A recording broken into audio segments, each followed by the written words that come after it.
live stream from my very remote blacksmith shop near the Canadian border in Maine. So I'm going to start the forge now. I'm going to do some camera adjustments to make sure you can see what I'm doing. And I'm also probably going to record with other videos, so because I'm going to be making content for future longer form videos. But if you do miss the live, don't worry about it. You can always watch it later. I'll make sure it's available to the public later on. So let's get the forge started. I'm going to go ahead and start by taking the coals out of the wood stove and transfer them to the forge. So let me see if we can get a better angle here. Hopefully we don't blind you out. I will move the entire camera setup so we can avoid light pollution. Possible. And I think we'll have to get a little closer for that. Pardon the droning if you can hear the generator. Again, rural Maine, so it is a bit of a thing here. It's okay. The cameras don't like to be left on, so I'm gonna turn that back on. So I'm gonna, like I said, I'm gonna take my DJI camera here, Action Pro, and get that working as well. So just bear with me here. If you're joining the live stream, hi, hey Lee, how's it going? Just trying live streaming here for the first time in this in this location. I've never done it before. Let's hope moving the phone didn't actually get me out of the range of my Wi-Fi, because the cell phone tower coverage in here is horrible. I'm like at the lowest position of this town.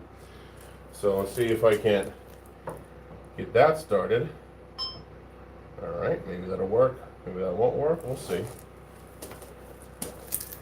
Adjust that camera. Again, everything's new to me here. So first things first, got charcoal. We got a shovel. So I'm going to transfer the coals from the wood stove right now.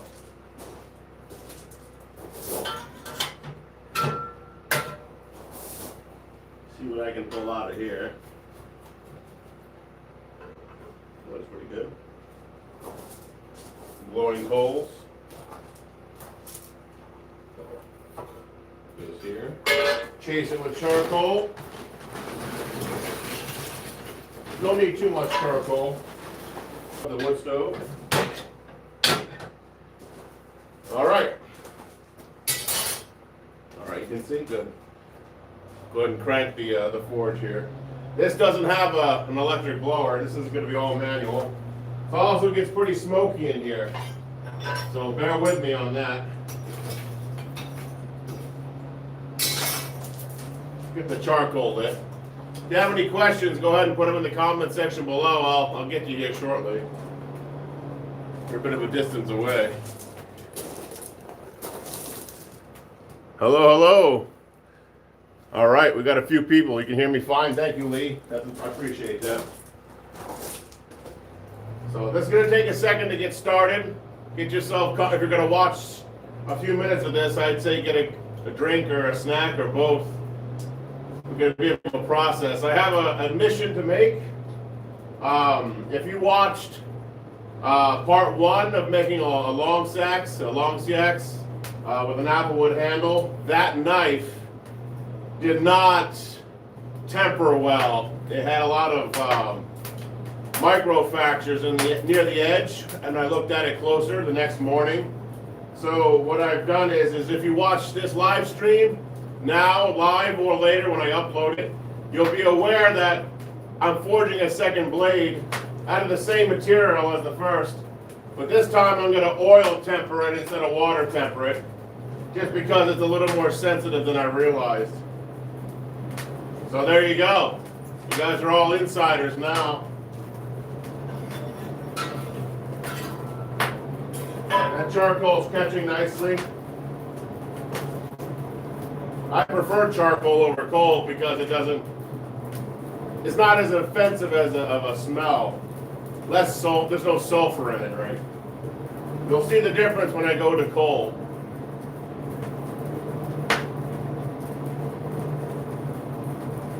There we go. Speaking of which, I'm going to start transferring some coal over to it now on the back side.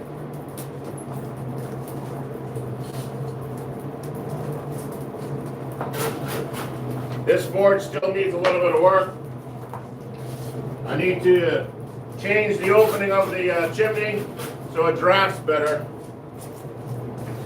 This forge was originally built as a heavy iron forge, so it builds things like anchors. That's why the fire pot's so far from the chimney. We want to be able to get closer. We want to be able to get the iron hot everywhere, not just in certain spots. So having a big fire, a bit larger hearth for like anchors is a good idea. All right, now I need a piece of wood. Go to the wood pile.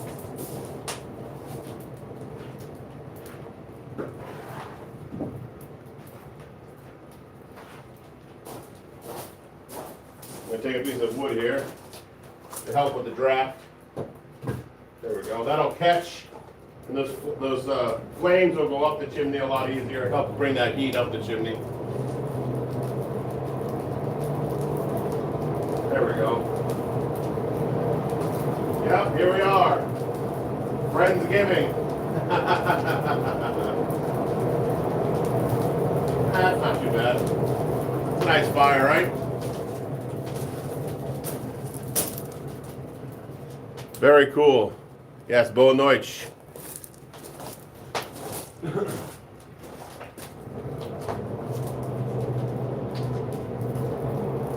we go. Probably retire this hammer for the evening until it gets a new wedge. The hammerhead wants to come off fairly readily. I can fix that in the middle of the stream at some point. I'm going to use a ball peen. Probably this one.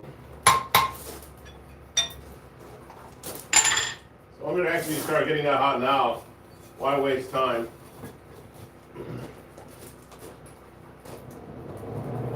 We'll see if the people who watched part 1 a month ago, who watched part 2 this week, can see the difference between the two blades.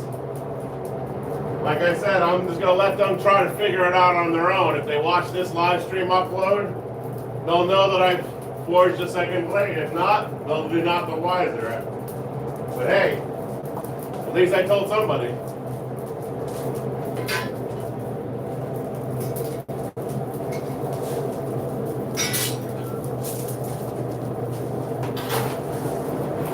There we go.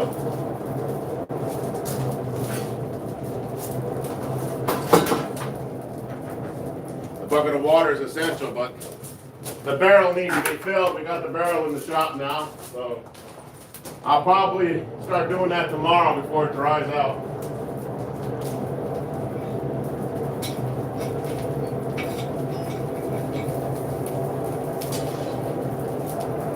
Yeah, it's smoky in here. You can see the smoke going by a little bit, but blacksmith shop, right?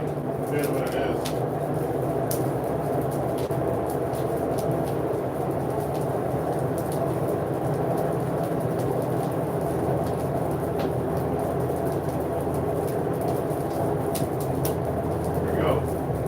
The first heat is always the longest.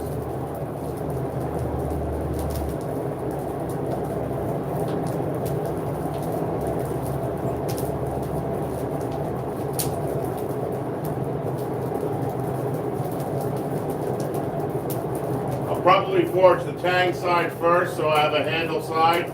That way I can cut the material to the length I want it after.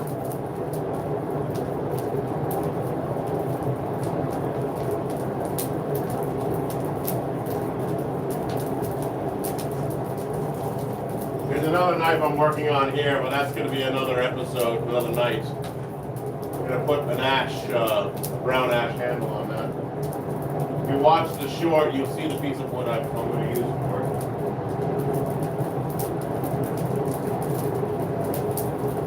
Yeah, it's getting smoky in here. I'll probably open one of the main doors in the blacksmith shop and let some of that out. That's all right. We'll turn off the Action Pro for now. Yep. And open up this door.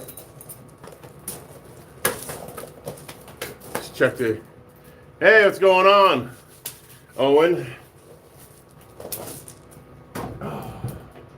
Just give me a second. I'll go right back to the forge. There we go.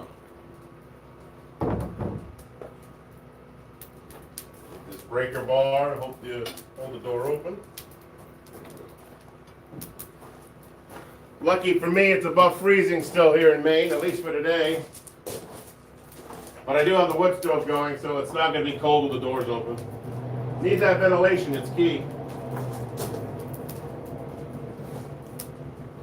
Get a pair of tongs here. Those won't work. These might work.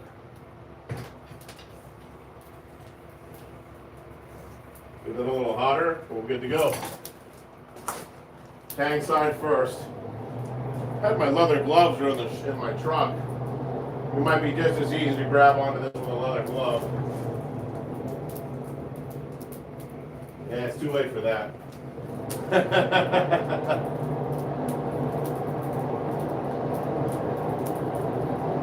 I do have a handle and a vise here that I'm considering using as a handle for a bonsai tool, a gouging tool for carving bonsai trunks.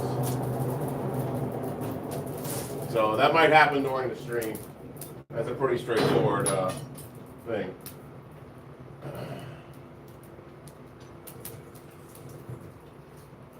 There we go. Straighten that out a little bit. Hopefully that holds together well. Although this old steel, you got to be careful. They might already have cracks in it from years of being used already. I've de-stressed the material by heating up and letting it cool a few times. A heat cycle, but that still doesn't matter. It still can be faulty in a way. So you got to really look at it as you forge it. Yeah. So all right, I'm going to go ahead and forge that down into the tag next. It's a little awkward because I didn't cut the other end off it, so it's really hard to grip. But I got other tongs if necessary. We'll make it work.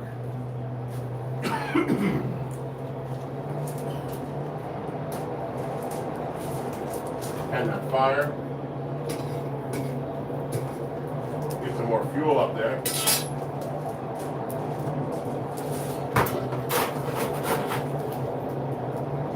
Yep, coal fires are hungry.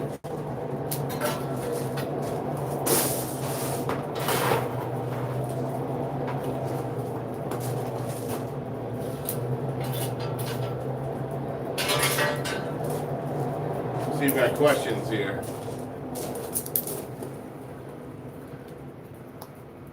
+7, huh? There you go. Yeah, right now it's probably +8 degrees Celsius.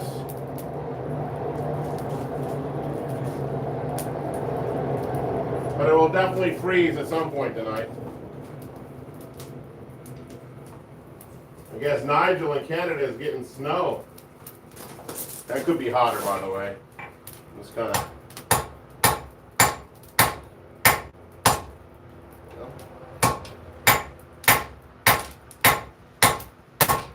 Be hotter so it can move better. It's just awkward again with that piece on the end here holding around it. I should have cut it off. Hindsight. There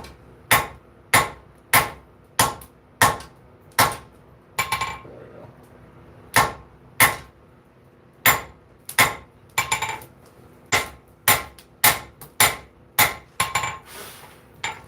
Do that a couple more times, and I got another set of tongs that will hold the piece that I'm working on, the other side. That's the goal. That's the end game right now. Also getting this fire to cooperate. It's also part of the game.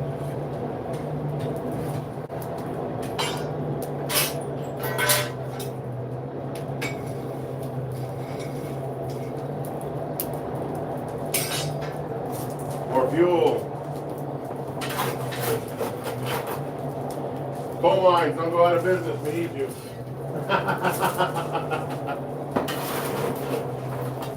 At least by 2 minutes, coal mines. All right, camera, shut off. We know. I thought I turned you off.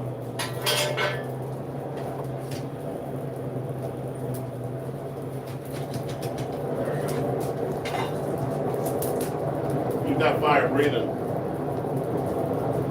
Not bad for all manual power.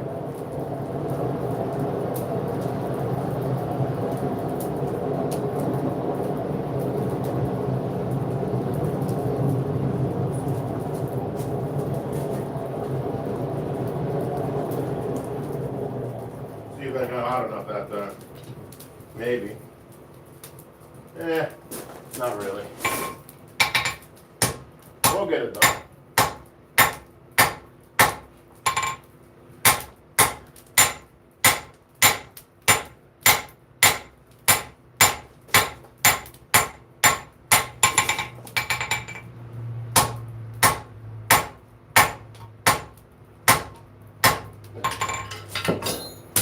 There we go, that's why I'm not a glass blower.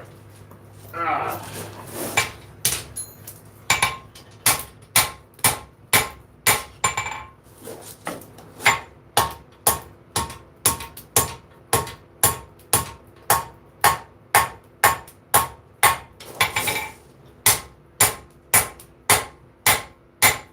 There we go. A little bit too much material than I wanted, but we'll cut it off. Just got to be able to handle the material to make the blade. And that's what we're doing, just forging a handle.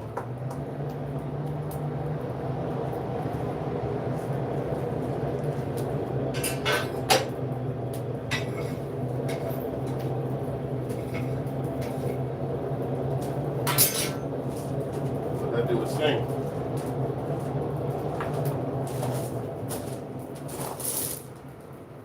$5C. Interesting. At least it's above freezing. I guess Nigel, though, is going to get a half a foot of snow tomorrow. I don't know what we're going to get here in Maine. Probably the next day. Chances are.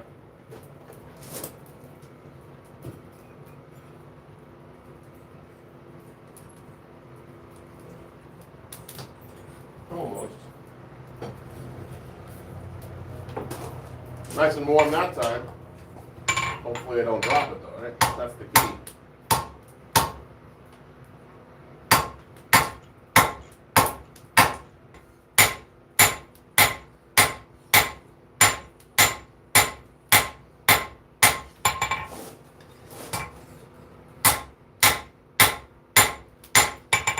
Maybe.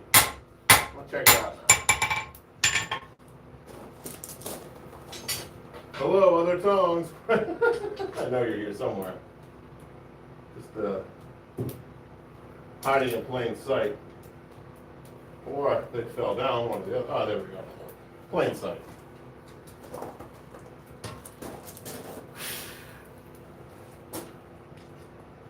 Almost. See?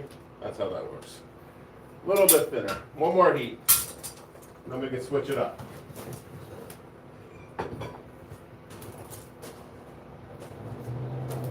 So yeah, for those just joining, I'm forging a Anglo-Saxon Langseax, you know, from the 7th or 8th century. Second time over.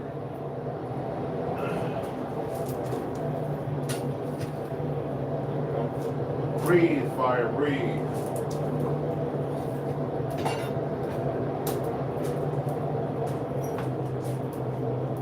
Smell like coal at the end of this, all this smoke.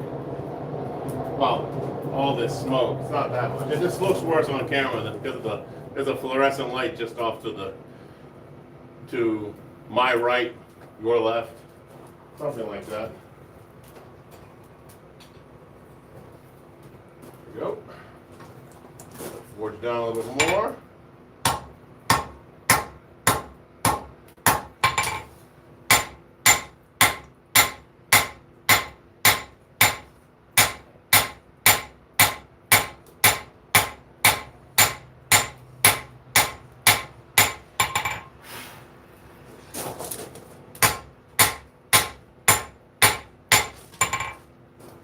We'll see how that works.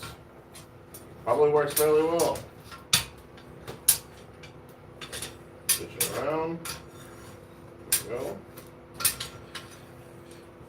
That down. Grab these.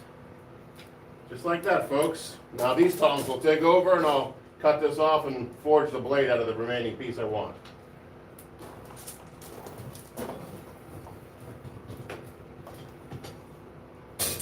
Although I will use these tongs to get the piece in and out of the fire, because the one thing that the blade tongs are not great at is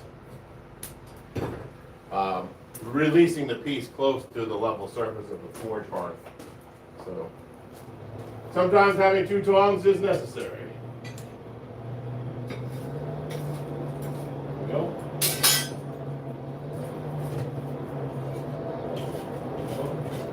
Build that fire back up. More fuel. Surprise.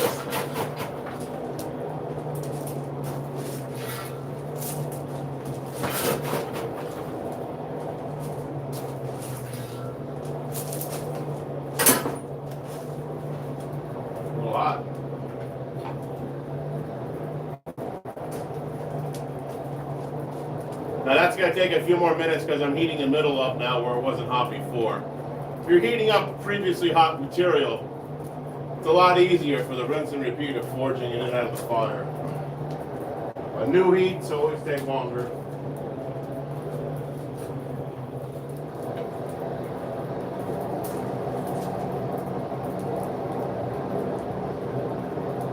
Man, where is my glove?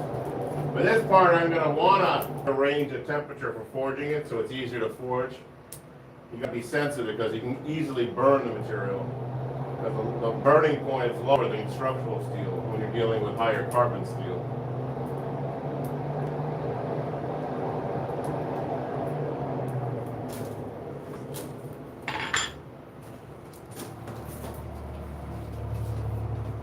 All right, let's heat it up. Here we go. Start cutting that using the anvil.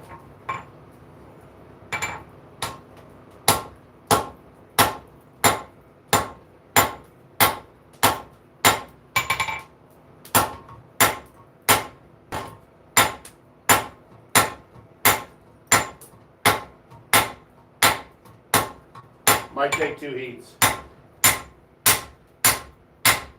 We'll see.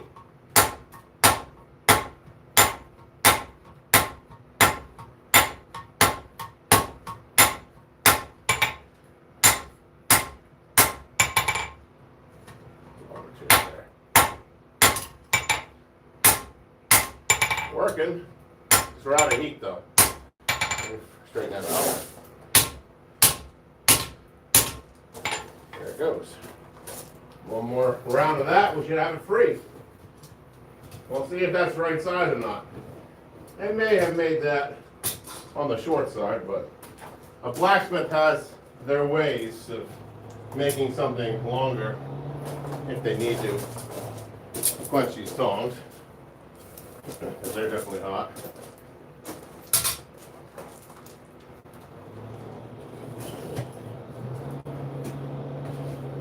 Rebuild this fire now. That's a constant thing.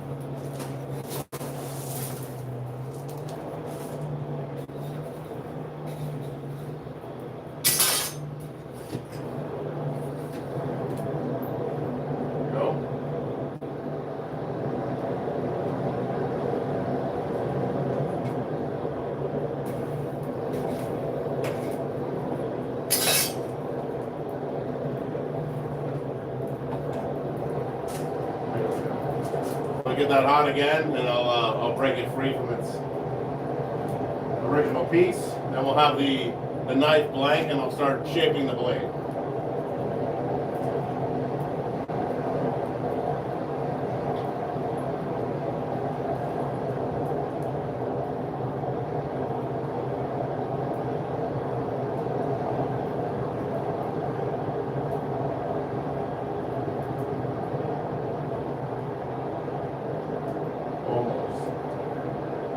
Now, people are probably wondering how I know it's ready. And besides just saying experience, blacksmiths work by the color of the material, the color of the fire, not by specific measurements of temperature.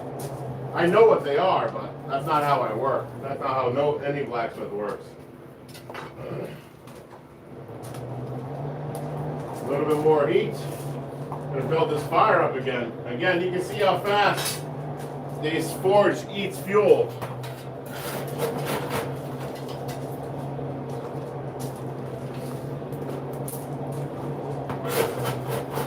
This is still cheaper than gas by half. Believe it or not, gas is still more expensive. And gas isn't even the same type of fire. It's actually bad for steel. They won't tell you that, but it is.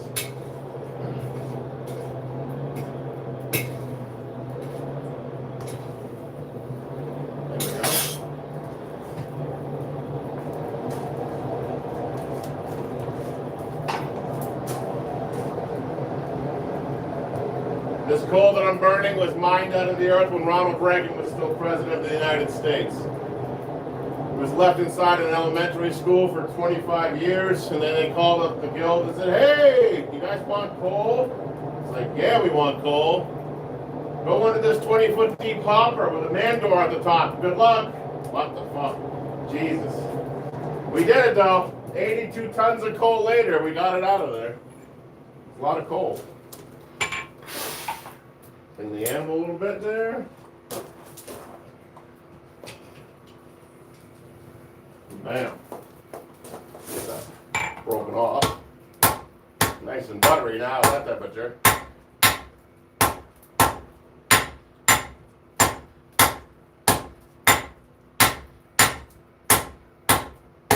There it is. That's simple.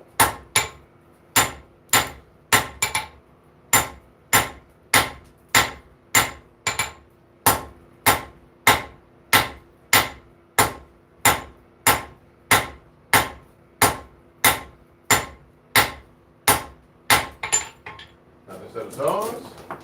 Check. Superhuman strength, maybe? I don't know. These tongs need a little oil though. Right there. We can just do it this way.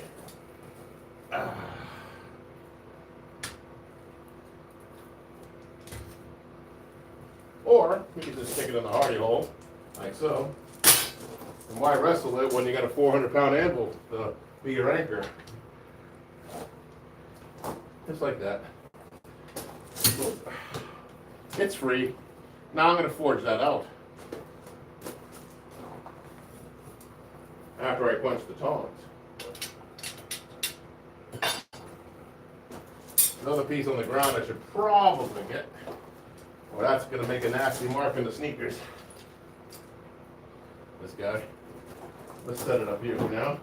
That'll make another knife later, or two. We're on it. We're on top of it now.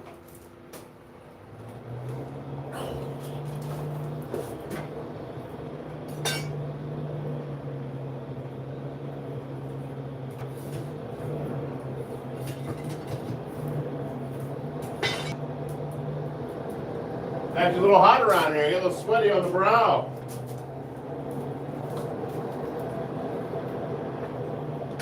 There we go. Tools, tools, tools. If any of you are interested in being blacksmiths, you can consider the educational opportunities of the Maine Blacksmiths Guild at maineblacksmiths.com. That's plural, maineblacksmiths.com. And we do remote blacksmithing. We'll send you a forge, we'll send you an anvil, basic tools. You'll have to find your own steel and coal or charcoal, but you get the gist. We do online training. We also do in-person training. So consider that if you're interested in learning more. Otherwise, you're welcome to hang out here and glean whatever you can from me, but I'm very stingy about what I share. I prefer mentorship. That way we have less yahoos on the internet. When it comes to blacksmithing, it's a little bit more important because people depend on the things that you make for them. So I take it a little more seriously.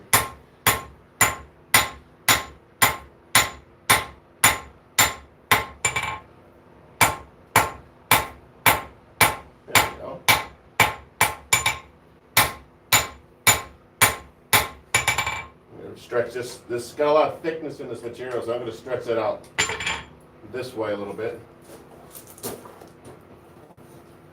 I'm going to use the horn for that, believe it or not.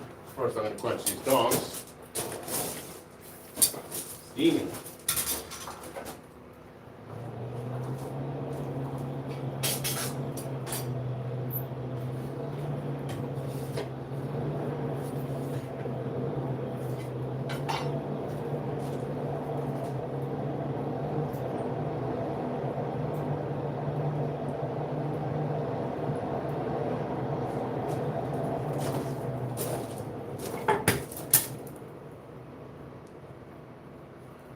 Okay, I'm not sure what's happening. I apologize.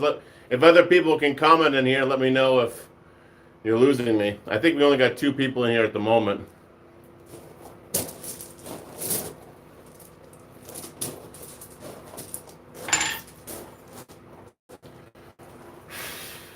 It might be the position where it is in the room. It's closer to the router, it probably would work better. It's a mixture of router and cell phone tower right now.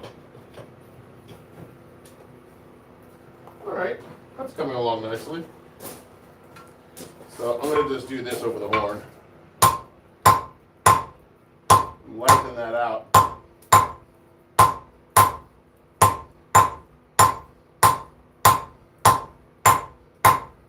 There we go.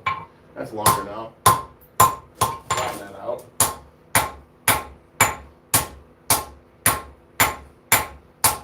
There it is. That's how we made the blade longer. Sorry, I'll fix that bow. There we go.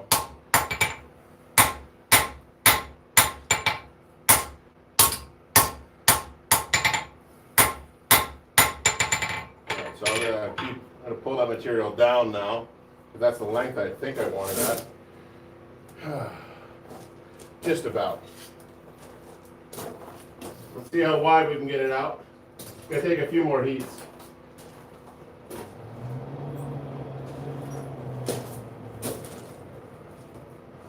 Just checking the chat there.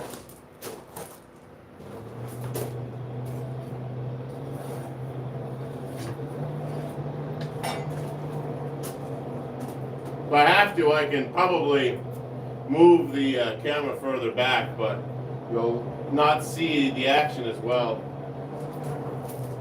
You can see me forging here, right? Okay. I might change the camera angle a little bit so you can actually see that better. Sorry about that. You can point it down some. Like that.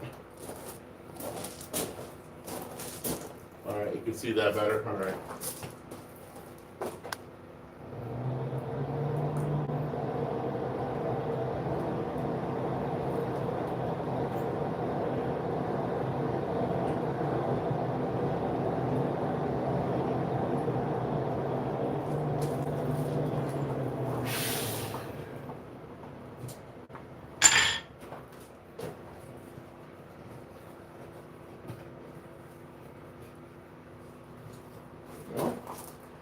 Go ahead and give this a positive bow down.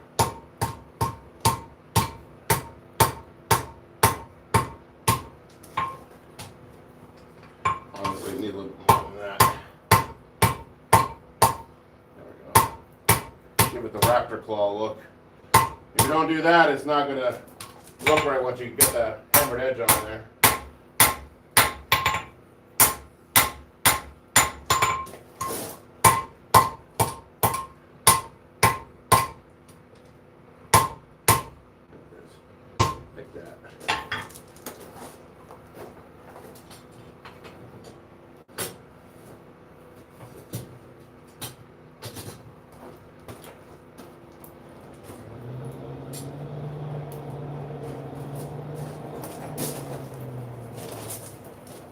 How's that looking, Lee? Is it still working well for you?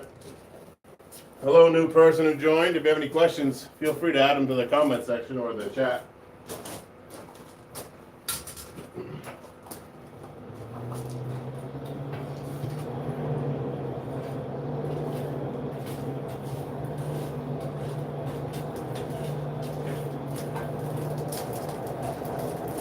For those just joining us, we're forging an Anglo-Saxon Langseax, which is 7th or 8th century design.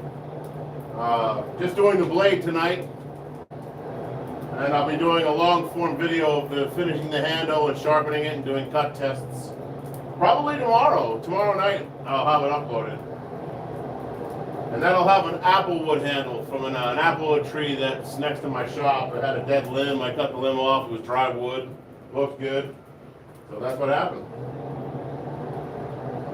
I like recycling or upcycling or finding local materials to make my things with. So everything in this knife is going to be upcycled. The steel is an old piece of farm machinery steel, and the handle is a piece of apple wood that had died next to my shop. You can't say anything bad about that. Resourcefulness. That's hot enough.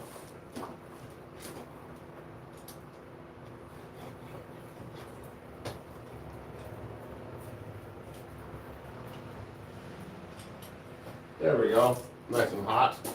Let's get that edge forged out.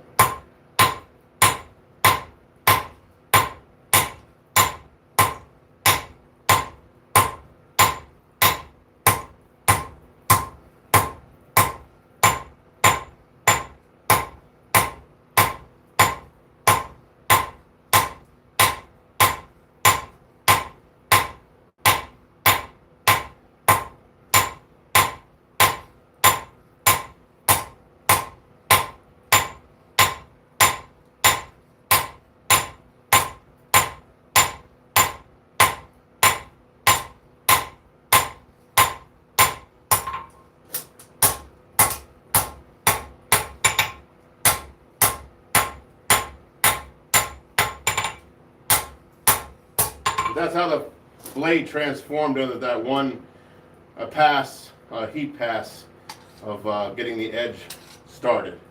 I'm going to have to give it more of an angle and do that again.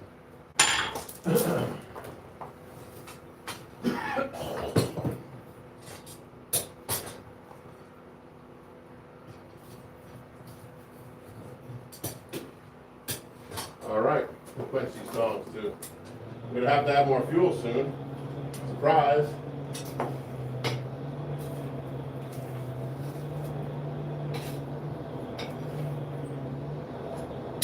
Straight poker in there. The fire breathe. Let's get some fuel in there.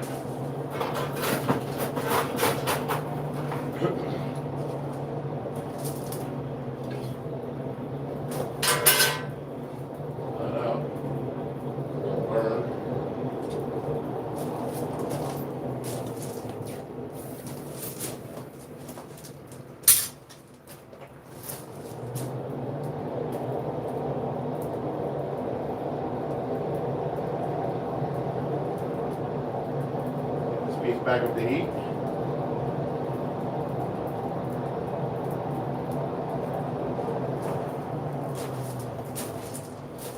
Just checking there. Oh yes, I only use that clay for a hamon if a client wants me to make a hamon. I normally don't do that. I only use clay for the lining of the forge to protect it. I do that every year or so.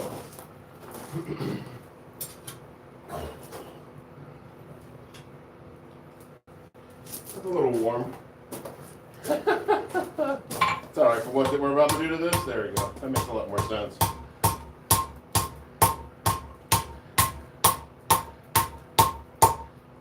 Alright.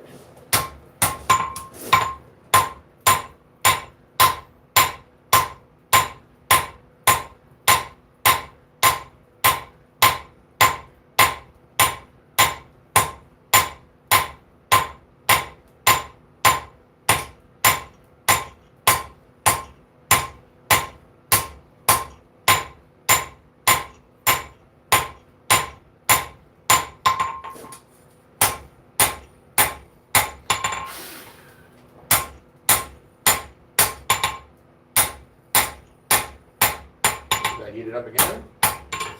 There we go. Getting there.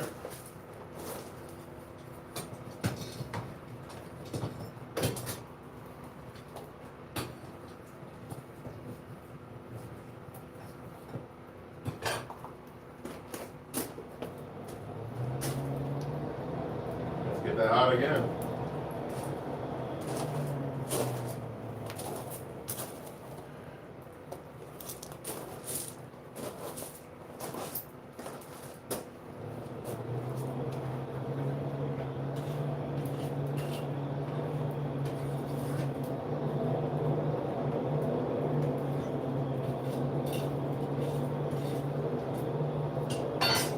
More fuel. Surprise.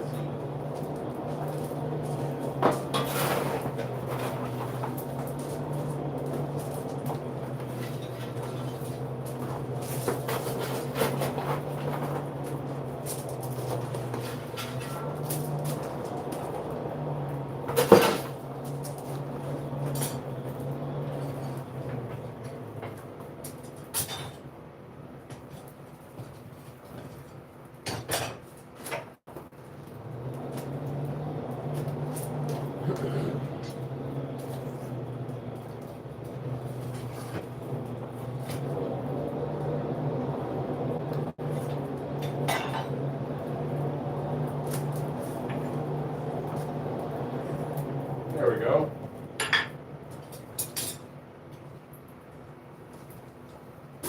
Warm, that's all right.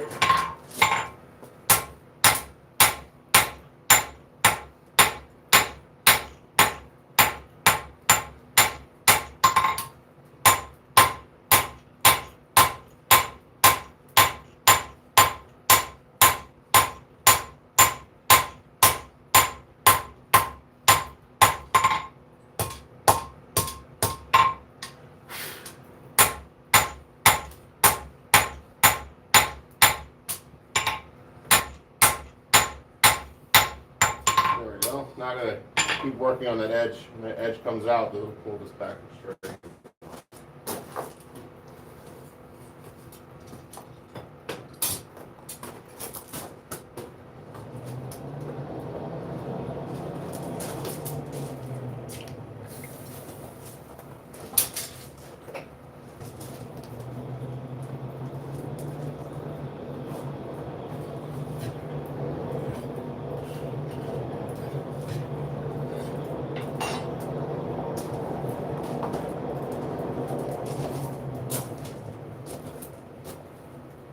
Yes, it is. It is coming to shape for sure. I make it look easy, fair warning.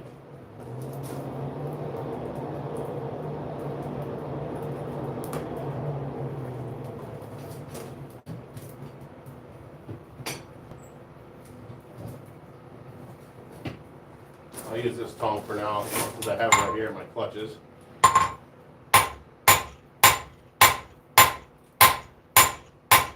Pull this material out some more. There we go. See how that goes?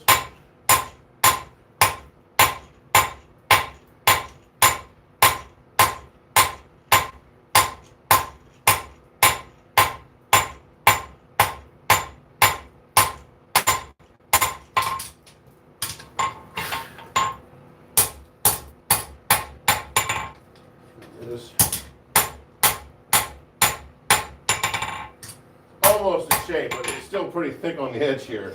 So I'm going to probably give it one more preemptive bend down so I can pull more material down, make this a bit of a taller blade.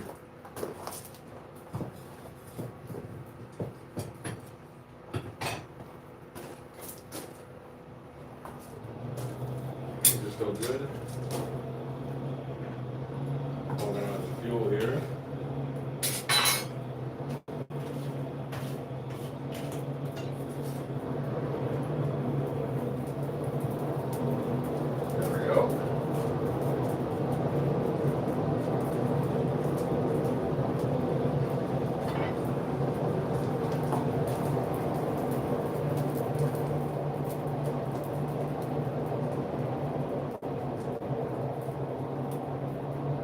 Very careful not to burn the material now that we're getting thinner and thinner with the blade. It'll heat up faster and faster. Reach critical heat faster and faster. The thinner parts will heat up faster than the thicker parts.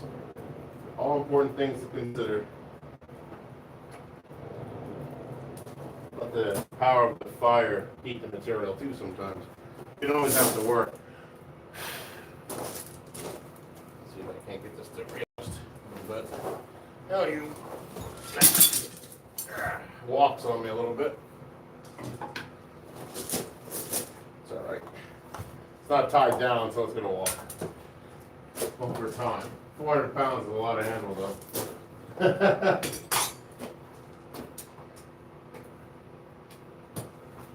Like so. This will work.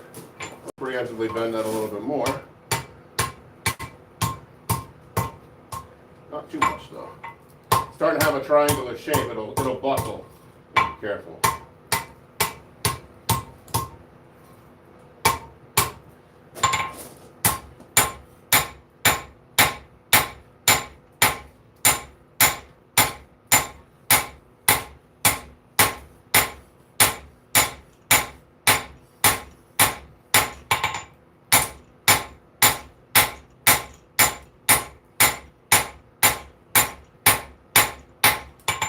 That's all right. Almost where we need it. A few more heats away. See? pull that material down some more, that'll make them more straight.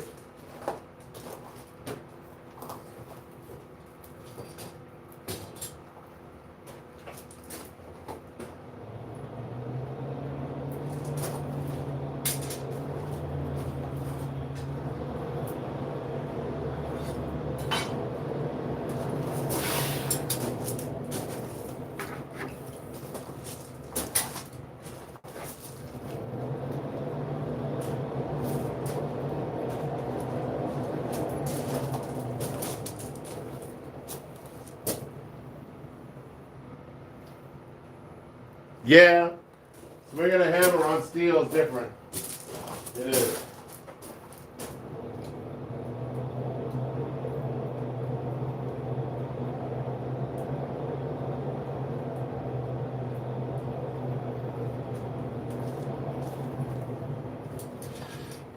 Let that piece soak in the fire.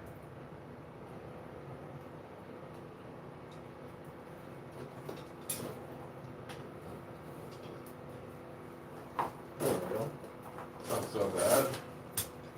Throw some of that out.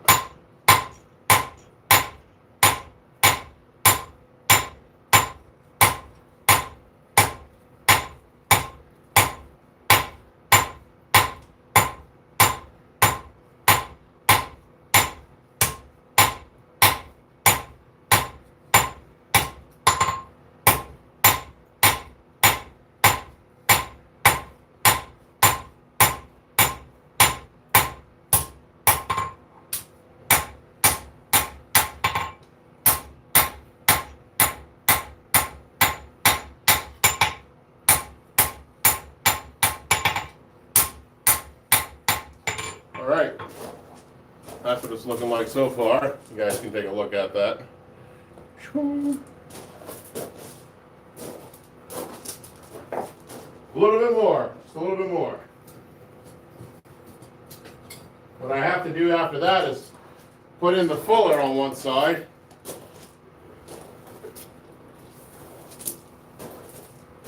And then it'll be completely restored to where it was on the other one.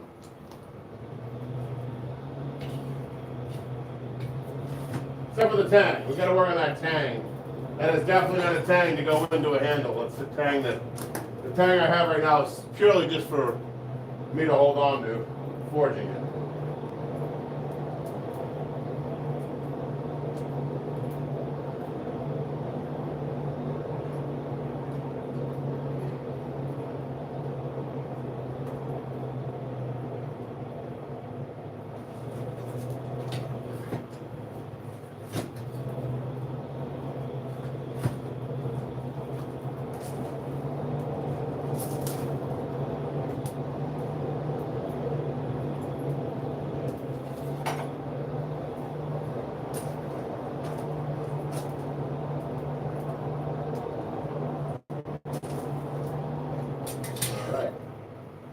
See how close we get with this heat.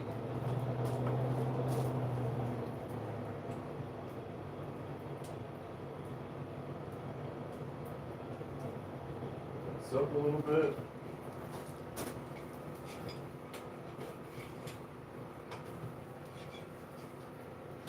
There we go. Nice and warm. Work on that edge.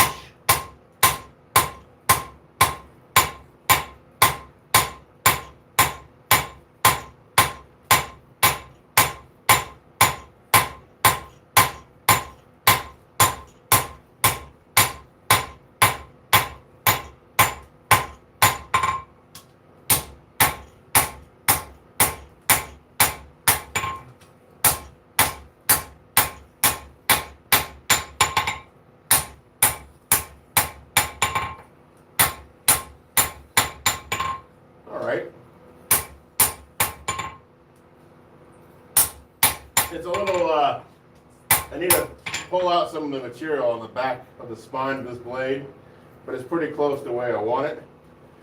Plus the edge needs a little bit more work. So let me do that now.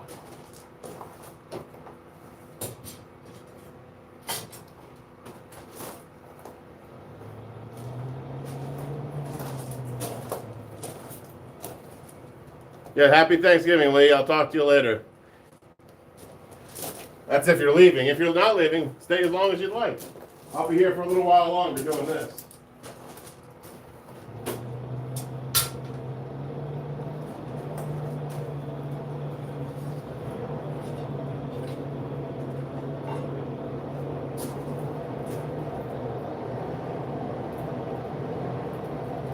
Got the turkey soaking in the brine right now for tomorrow.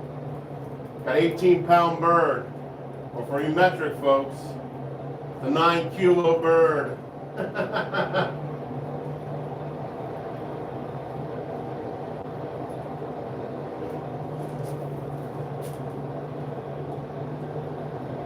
There we go. Breaking a sweat tonight. A balmy 8 degrees Celsius outside. I don't know what I'm going to do about that. I assure you, it's much warmer by the fire. Oh, it's probably closer to 40 Celsius on my face. A little more heat.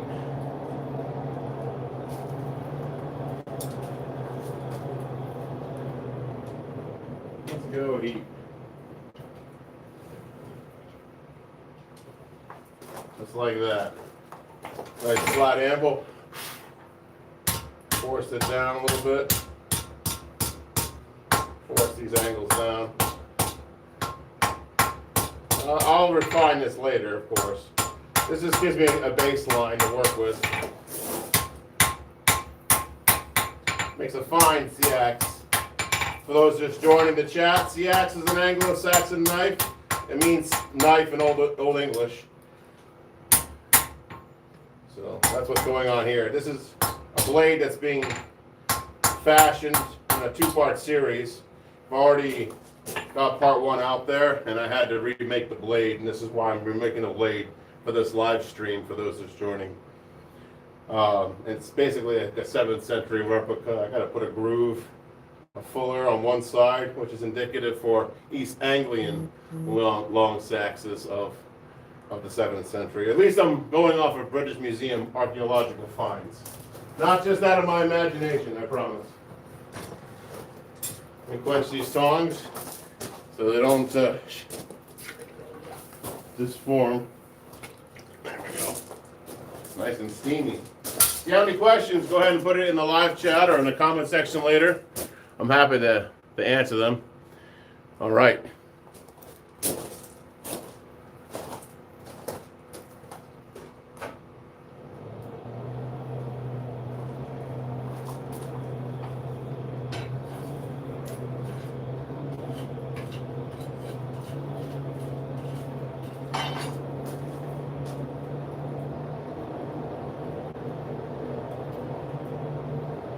Reorient that blade in the fire.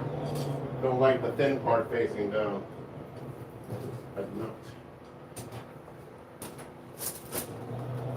Might have to add more fuel. Surprise, surprise.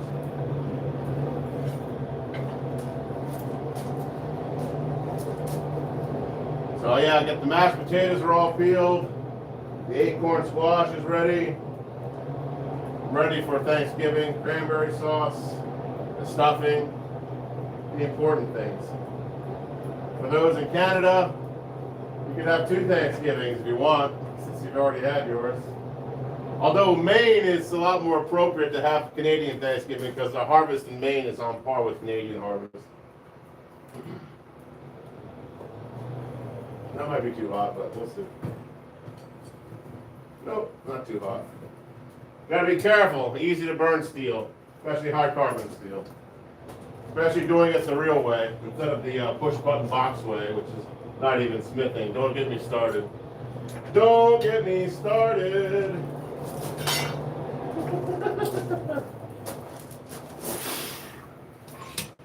You come down to this blacksmith shop, you light this fire, you forge a piece of steel you find in the junkyard, I'll shut up. But if all you know how to do is push a button, and use your hydraulic 20-ton jack press or whatever the hell you're doing, don't talk to me.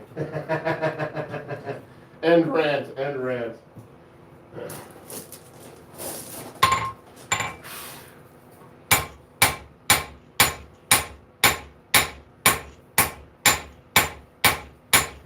on that blade edge a little bit because I got OCD and I want to get that part done. 5 minutes on the forge will save you an hour on the file. That's what the old timers used to say. All right. Yeah, I think that's pretty close for me to work on the tang side at the moment. You can kind of get an idea what this looks like now. That's what we're doing. So I'm going to flip this around and work on the other side.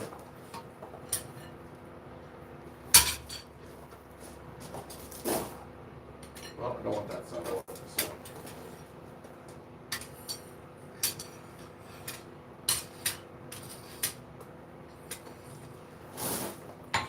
I guess. That's why these blade tongs are advantageous. They are of a Swedish design. I did go to Sweden for an industrial espionage mission to bring that technology back. So, straight from Eskilstuna, you know. Hello, Sweden.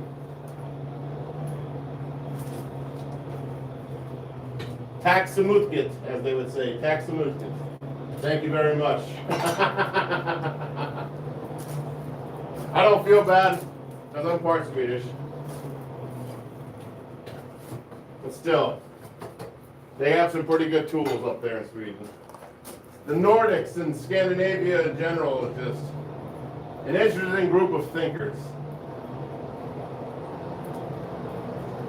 Works well with the northern climes like Maine. Maine and Sweden are almost identical, I'll tell you that right now. If you've never been to Sweden, it looks just like Maine. They just don't speak the same language. All right.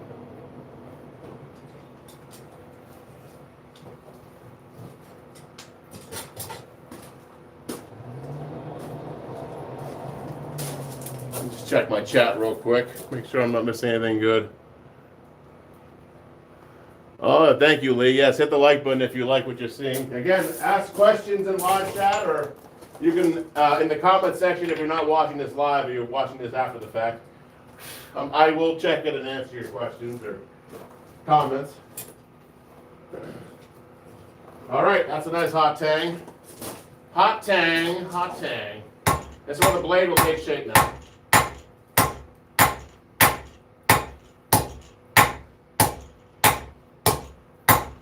That's his job over there, really.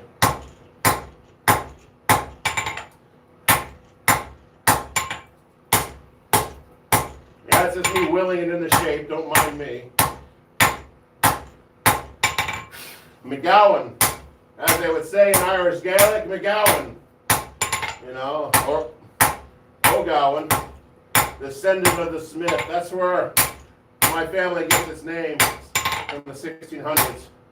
Smith, Irish Smith, because it was cool to be the English last name during Elizabethan rule in Ireland. So went from O'Gowan to Smith.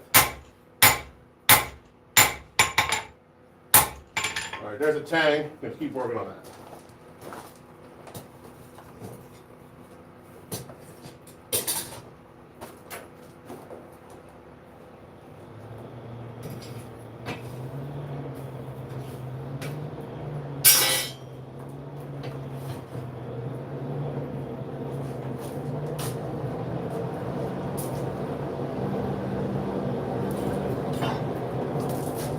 If you've done your math correctly, yes, that means for over 700 years, my family's been forging iron in some fashion or another to be warranted the surname.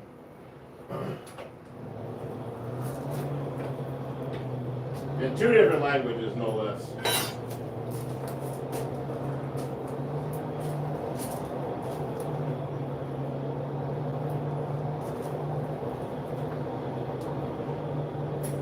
Now the tang is made of the same steel as the blade, so it's easy to burn the tang material, so equal consideration applied.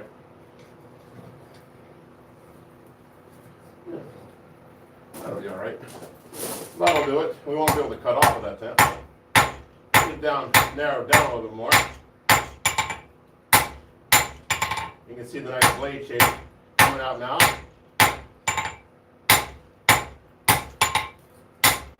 straighten that out a little bit.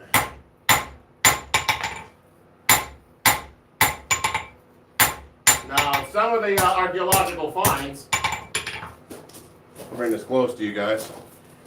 You can kind of, let me just lift it up without dropping it on myself. Where's the, here, got an old knife to point. This little hump here on the back from forging the tang in from the top side, you'll see that in a lot of archaeological finds in the British Museum, where the blacksmiths are like, you know what, I'm not going to bother heating this up and forging this flat to make it aesthetically pleasing. I'm just going to mount a handle to it and call it good, because there's tons of people buried in Anglo-Saxon England with this little hump on the back. Well, I'm going to get rid of that. I call that a mucking style, because mucking England, UK, is where they find a lot of those little hump style C-axes. And to mind you, people watching this now or later, the C-axe, what I'm building now, would be on the very much the large size. There's also called a Langseax, which is like a gutting knife, but like or a battle knife, which is bigger than what I'm making now. So like Langseax, Langseax, normal C-axe. That's it. Most C-axes are like this long, handle included.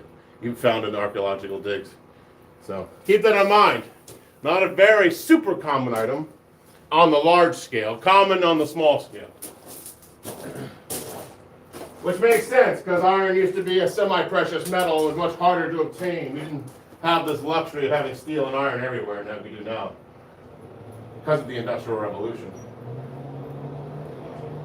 And also advents in proto-ironworking in regards to like the proto-industrial revolution, where we had the water wheel and the water-powered hammers and water-powered blast furnaces, etc.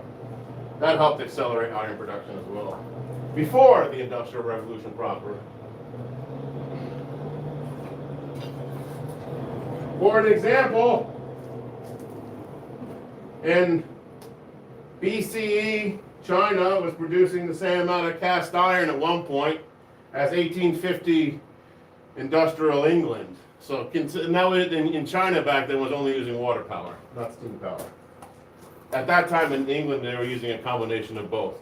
Just to put that into perspective. So don't like put your nose up at the water power people. The proto-industrial revolution is just as valid and an important stepping stone as the industrial revolution itself. Historian rant over.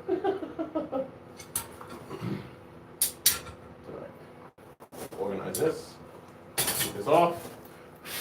Cleanish-ish. Ish is better than not. Alright. So I do want to get this tang reduced. The sharp part of my anvil and reduce it. Goodbye, tang.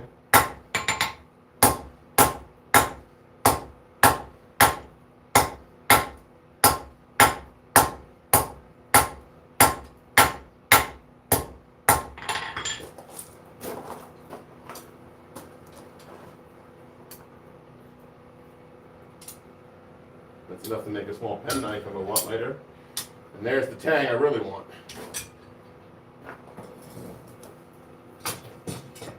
Get that worked on.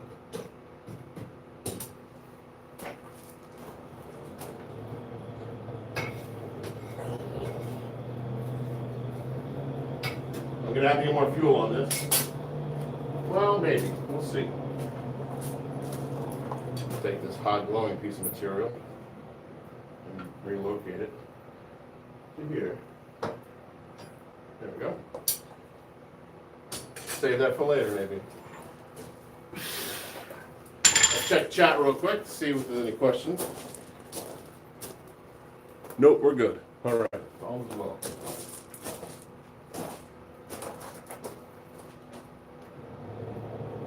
Get this hot again.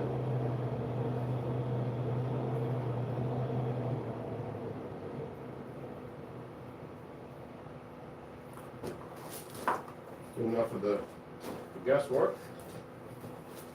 This.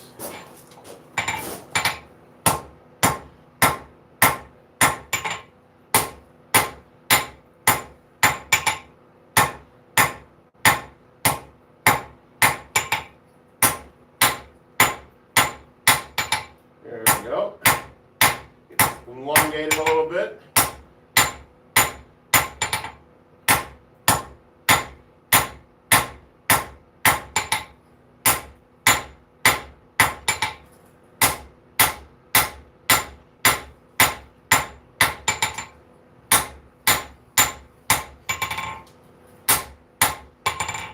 Not bad, not bad.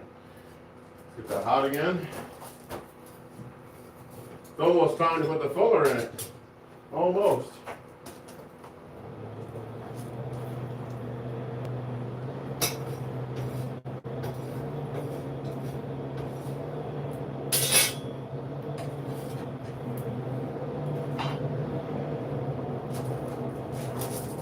Let's see here what time it is.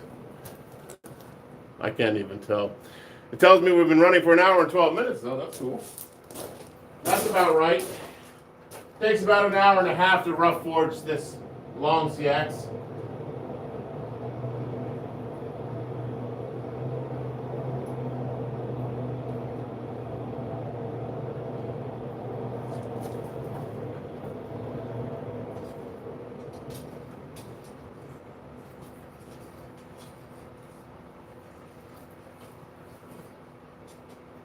A little more heat.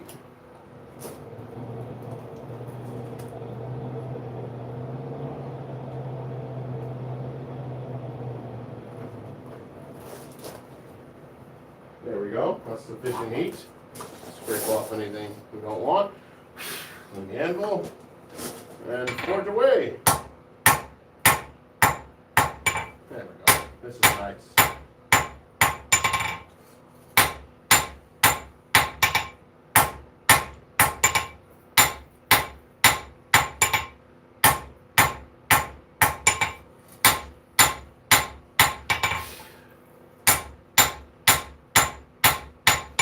I'll show you the handle that this is going to go on to now, so you get an idea.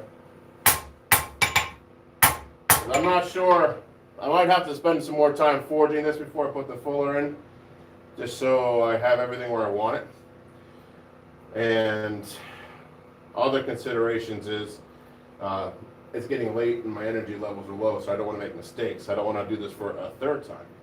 So I might save the very last nuances of this blade forging and tempering for the intermission between part 1 and part 2. Part 2, like I said, will be put out tomorrow night, so you'll see this mounted. Let me get the wooden handle so you understand that challenge.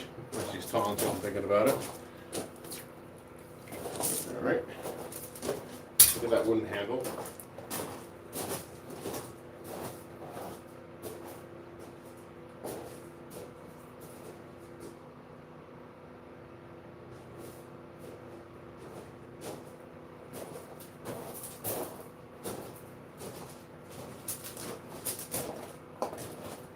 So, here's that wooden handle. Got some check marks in it from the putting this in from part 1 of making the Langseax, but this is the apple wood. It's pretty. It's got some checks in it. I have another piece that doesn't have as many checks because it was further out on the limb, so it was drier, older, more dead longer. So if I can't make this work, I got another piece that will work.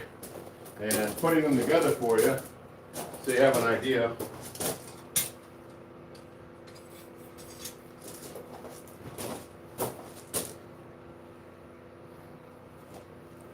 There, that's what the blade's going to look like when it's put together, basically.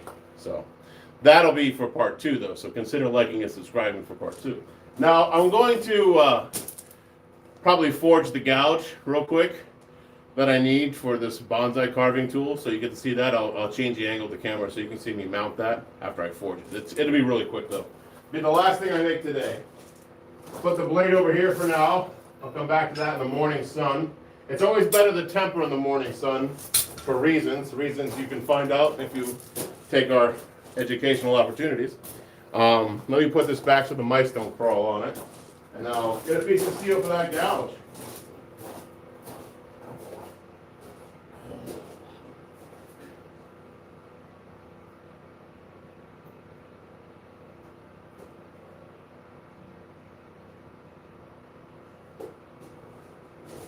All right.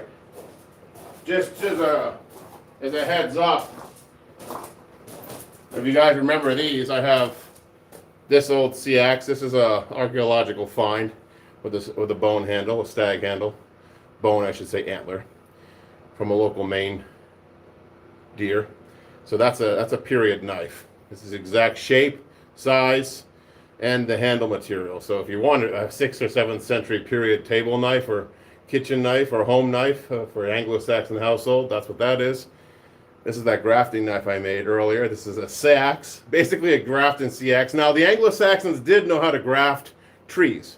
The Romans taught them, and what happened was the Roman would draw who preserved the grafting traditions in the United Kingdom area. Well, I should say the British Isles at the time were the monasteries. The monks perpetuated grafting. So there could have been a Langseax shape, drop point shaped grafting knife. So this is my rendition of that, same color as my shirt, purple heartwood. That's the natural color of that wood, by the way. It's not stained or anything.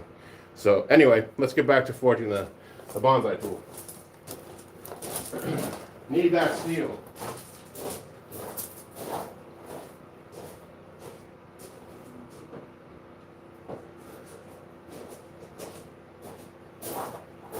All right, steel.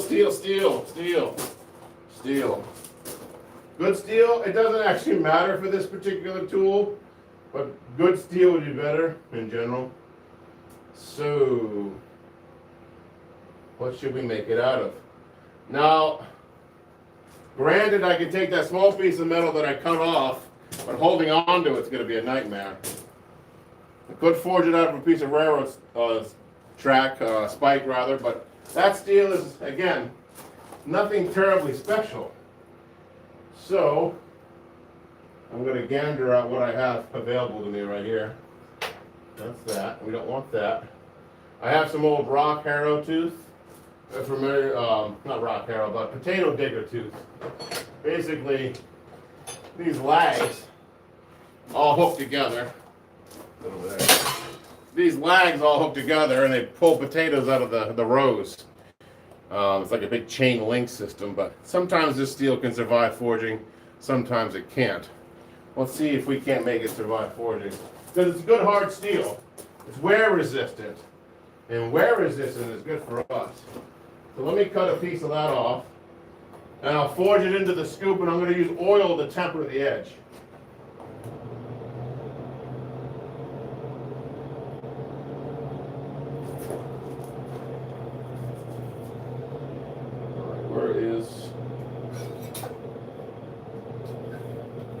Bringing that fire a little bit. I'm going to let the fire die now, so it's not that big when I leave it. I can sleep better at night because of that. This shop was actually built 1,000 feet from any structures, just in case it does whoosh in the middle of the night. Not that I wanted to. Knock on wood. I'll play that around here. Let's get this a little hotter.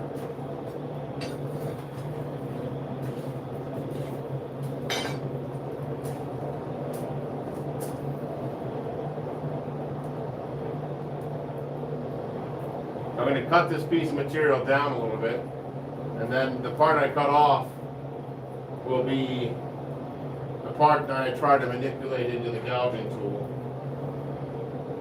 Hopefully it doesn't fail on us.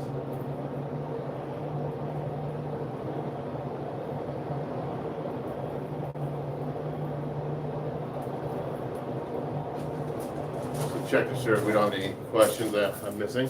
Nope, looking good. Just now, it's just you and I, Lee, again. We're down to the only two now. It's all right. It's nice to see people coming and going.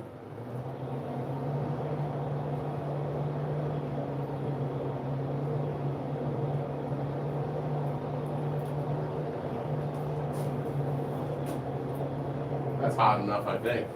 We'll see. Maybe. Maybe.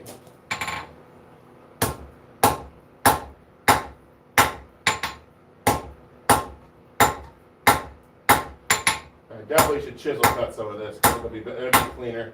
This could be the end that we use for the it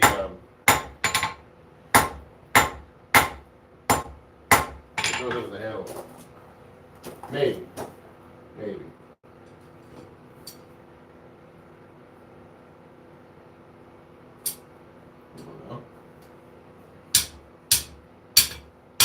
There we go.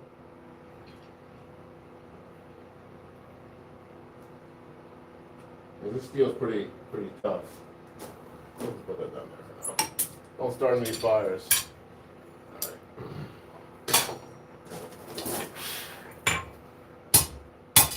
Get that out before it breaks. You can do that pretty easy at this temperature. Alright, so that part's done. Now, we should probably try to turn this into a nice shape instead of a round bar, so I'm going to make it square now, or maybe rectangular. Once I have the rectangular shape, I'm going to come at it with a chisel.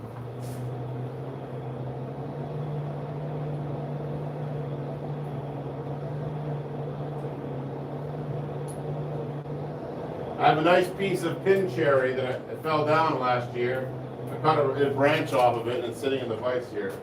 So a piece of pin cherry will be the handle.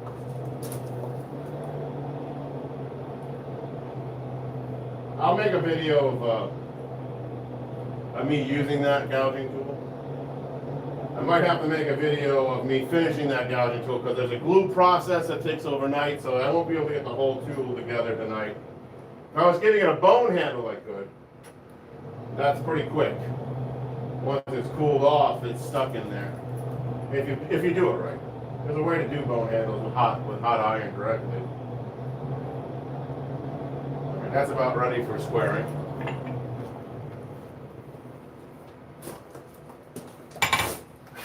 Square this up.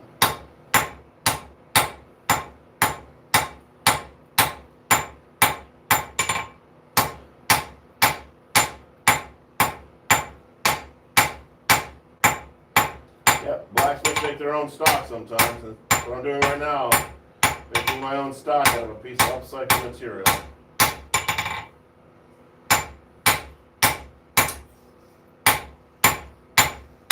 Some more heat on that before it breaks on me.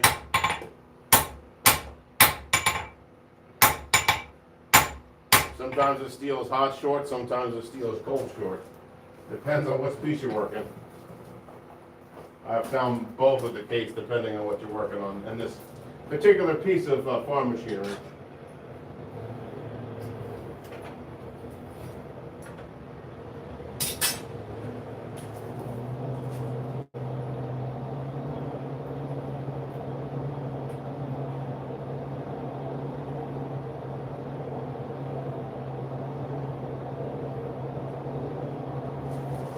Let that heat up some more.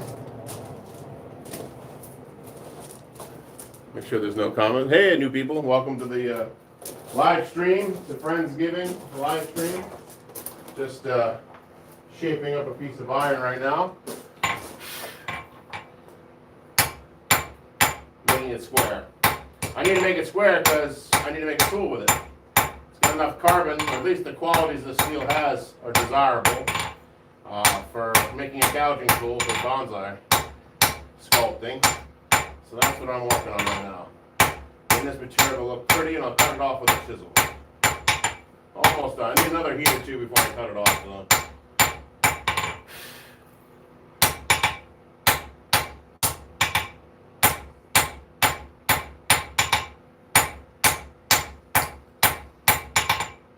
Yeah, I'll give you a close up on that. See what's going on. So maybe you can. We'll see. So this part here is squared up to the point on this side. So that point, that's square, square, square, and then goes back in the round bar here, back in the round bar. So this whole piece of farm machinery, I want that piece of steel to make the tool with it. So we cut that off now, get that hot.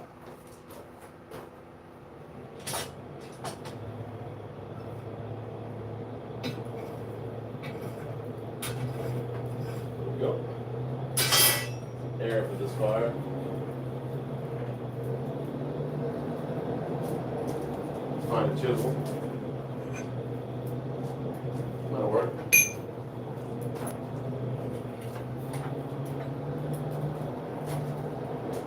If you have any questions, feel free to put them in the live chat.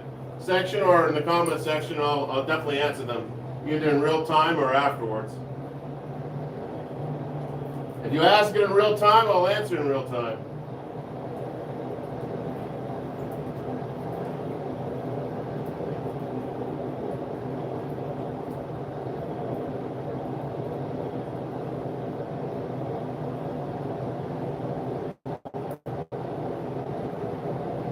That's almost the temperature. Let that soak in the fire for a second. Look, just us again. Liam must have scared him away. All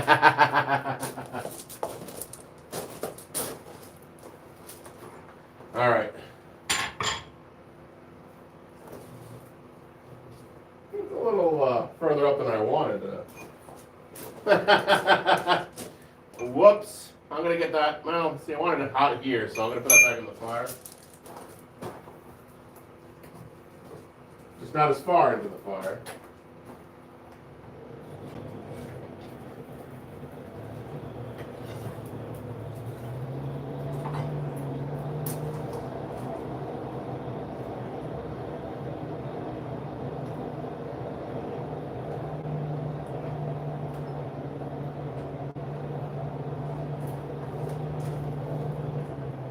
That should be better.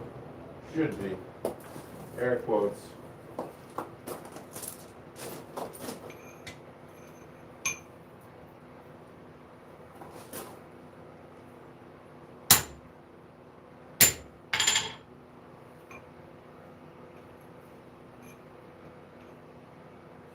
A little crotch device for this one, I think.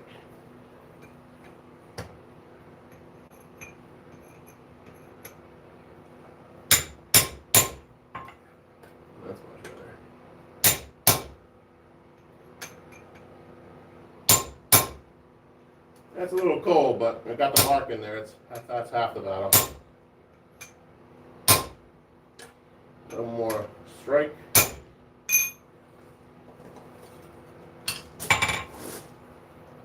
There we go. There it is. And it's free. It's liberated. That easy. That's separated now, so that's done. I'll just set this here for now. Now I'll grab the other piece, which I have perfect tongs for, maybe. There it is. Now I can forge this piece into the gouging tool, which is next.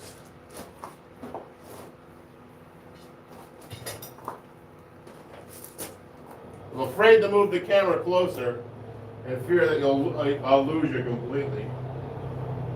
That's the unfortunate thing about being so far, 1,000 feet from the house.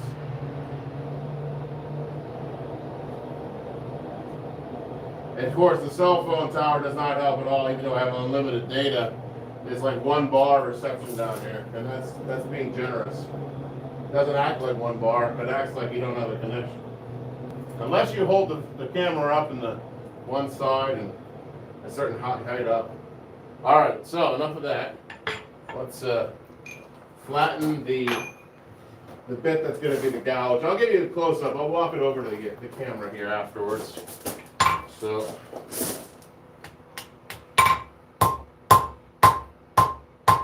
There it is.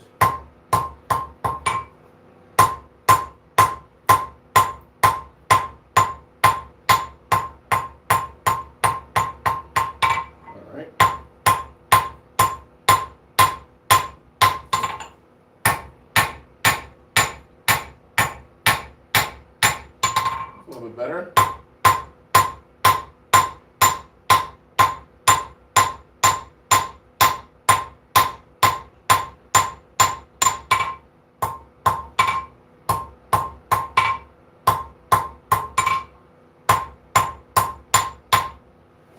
Maybe close up on that. So that's what's going on there. There's the square bar that we made squared out here. Now I'll flatten this out. So I get like a spoon or a pancake, spatula-like, and give it a curve. And I'll give it more of a curve, more of a concave surface, and I'll sharpen the back side of that at another time. So I'll do this, and then probably for another 5 minutes. And then, like I said, I'll make a video about how I put that into the handle. I'll show you the handle though, so you get to see what that looks like kind of ahead of time.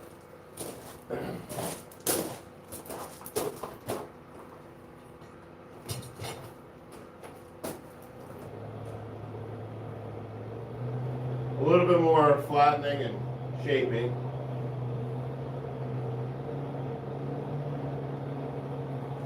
Don't want to burn it though, just be careful. Use this thing. That's out of an old bus axle. That should help me with the shaping. Alright, that's enough of that. Grab my hammer.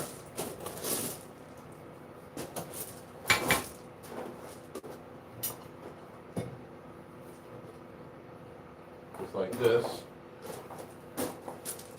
So I'm going to just flatten it out a little bit more on the sides. It's going to allow me to try to wrap it around this. I'm going to try to fold it sideways first. That did not work. I'll be a little flatter. It needs to be a little flatter so I can get to turn concave on itself. That's my next step. What I'll do is I'll use the tip of this to accomplish that. Kind of like a little ball steak, if you will, even though that's not a ball. All right.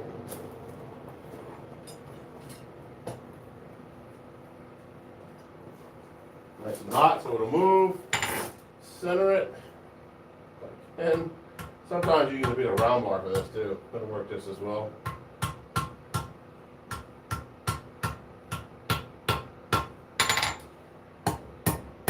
Maybe. I think we might have gotten it.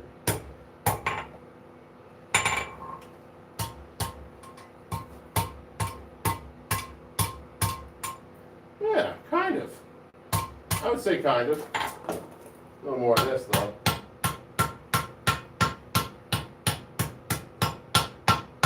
Give you a little look on that.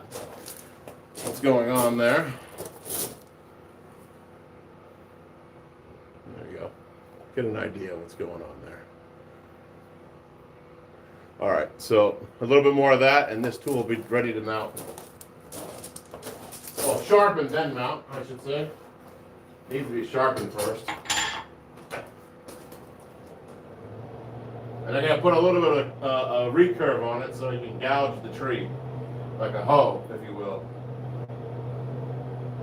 I'm not going to call it a tree hoe, sorry.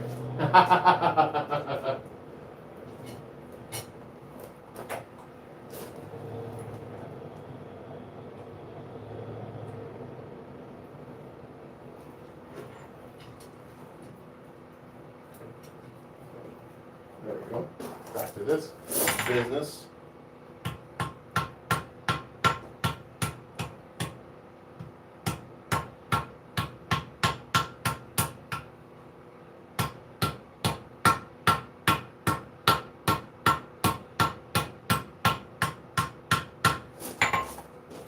Something like that.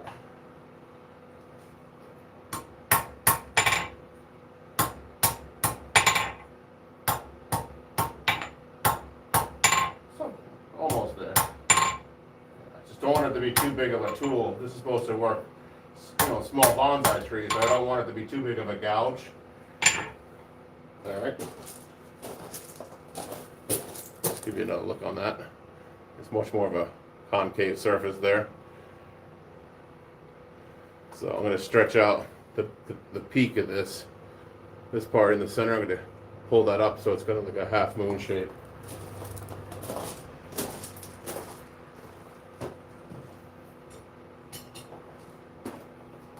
Once that's done, I'll put the recurve in it, and then I'll let it cool so I can sharpen it tomorrow. I'll oil quench it today so you get to see the oil quench.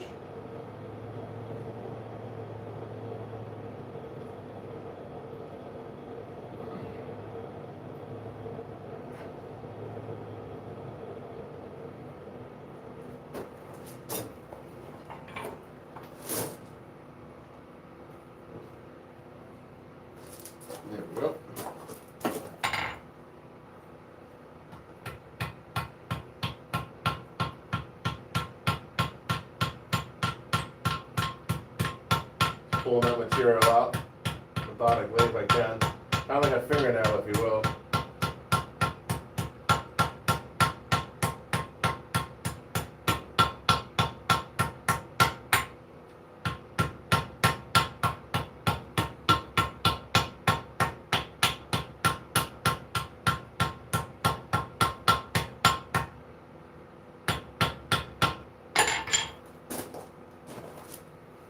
There you go.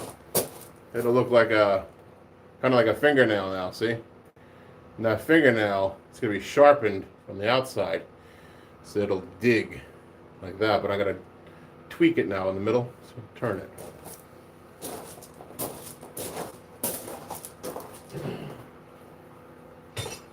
Quench the tongs. You're getting a little warm.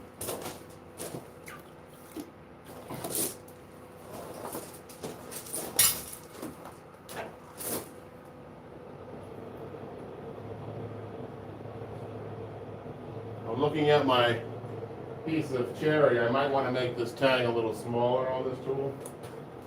Something to consider. Easy fix. It's something I can probably, well, something I'll do tonight because I can't go back once I've tempered it. Heating it back up would be bad.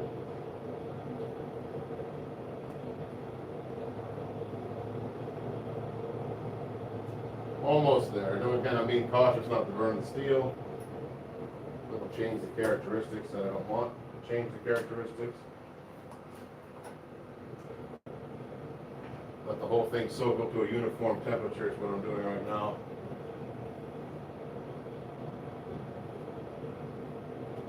That's good enough. So put that bend in there. We'll be good to go.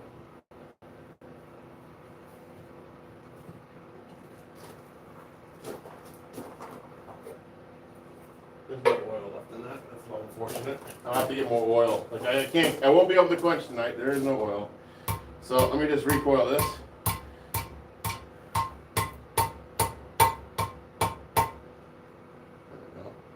Maybe.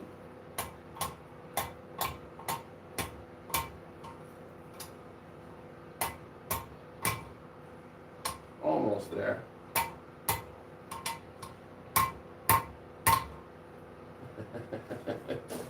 Alright. So you guys can see the tool now. See that? So that'll gouge at the, I'm going to try to put an S curve in here into the handle. So the handle doesn't come straight down, it comes back out. So that's my next step. Get that tang worked out.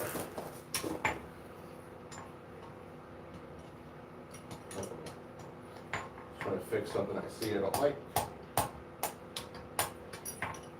It'll work. There we go. There it is. Straighten that out. Turn this around, do the other side. Like so. Make that tang a little smaller, we're good to go. I'll do the quenching and the handling in its own separate video, so you'll get to see the finished product. And if I have a tree, I'll use it, but if I don't have a tree, I'll just show it off on a piece of scrap wood and how it works. So one more heat for now. Get the tang done on this gouging tool. I'll show you the maple handle, and we'll go and then we'll call it a night. That's my goal. A little more time on that. Probably get it set there.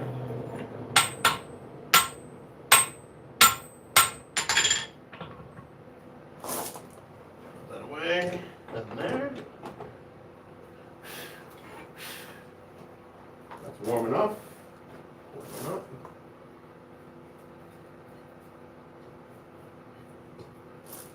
So, get that nice and thin, go into the handle.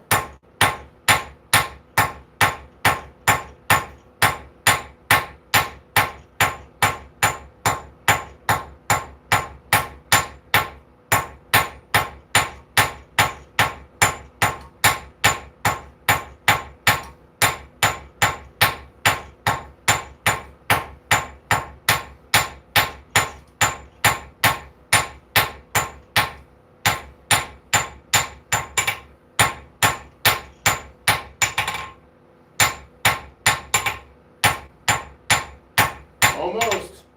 I didn't get the recurve in there though. I want that recurve, so there we go. It is. There it is.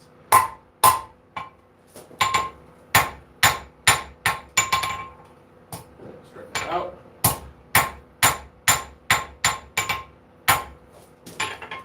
All right. Let me show you what the tool looks like now.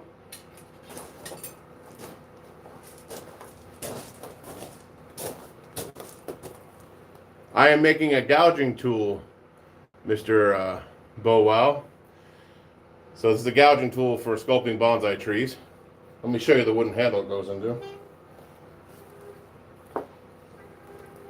It's a piece of pin cherry. So I just tapered the tang here. And here's the cherry of the pilot hole. So I'm going to take this piece of cherry, insert it onto this, and this will be a bonsai tool. And I'll polish this up and sharpen the fingernail working end here. So it kind of looks like a fingernail. So that is what I was working on. I was working on a knife earlier, if you want to go check it out. And in the meantime, thanks for hanging out with me. So it's going to be the end of the live stream. I'm going to make a video showing this getting cleaned up and put together. So you'll see the bonsai gouging tool video. And the knife earlier will be part 2 of the Anglo-Saxon Langseax with applewood handle. So again, have a good night. Happy Friendsgiving. And I'll see you tomorrow if you're around. I'll be putting out some content tomorrow during Thanksgiving as well. So take care, guys, and have a good night.